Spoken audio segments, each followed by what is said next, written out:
L'éditeur lambda se caractérise par un environnement mathématique et un environnement textuel. L'environnement initial, avec une page vide, est l'environnement mathématique.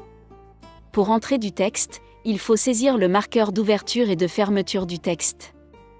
Dans l'environnement texte, il est possible d'insérer à partir du menu F5 ou du menu d'insertion ou d'un autre mode comme le copier-coller d'un élément mathématique.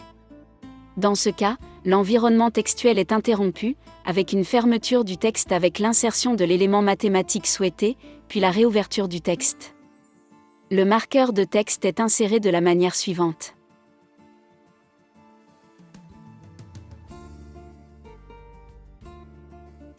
Dans la barre de menu, ouvrez le menu d'insertion et sélectionnez le groupe qui vous intéresse. Sélectionnez ensuite le symbole à saisir.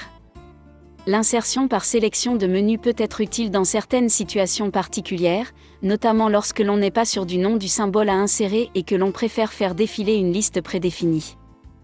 Lorsque le nom du symbole est connu, il est préférable d'utiliser la recherche dynamique par liste via F5. En appuyant sur la touche F5, ou sur l'entrée correspondante dans le menu d'insertion, on ouvre la liste complète de tous les éléments par ordre alphabétique. En commençant à taper le nom de l'élément à rechercher dans la case du haut, la liste est réduite en ne montrant que les noms des éléments qui contiennent des mots commençant par le texte saisi. Il suffit de 2 ou 3 caractères pour obtenir une liste suffisamment compacte pour être facilement consultée avec la synthèse ou l'afficheur braille. Ce système est considéré comme le système d'entrée le plus rapide lorsque l'on ne connaît pas ou ne se souvient pas des touches de raccourci.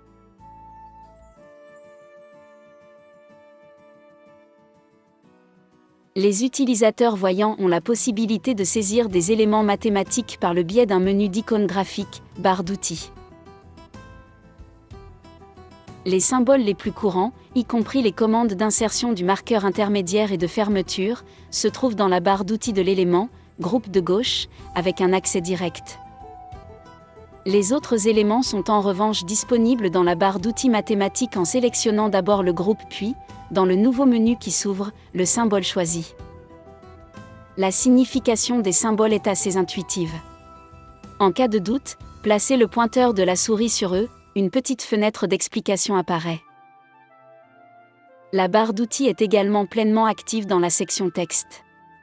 Dans ce cas, l'élément est accompagné d'une paire de marqueurs de texte, fermer et ouvrir.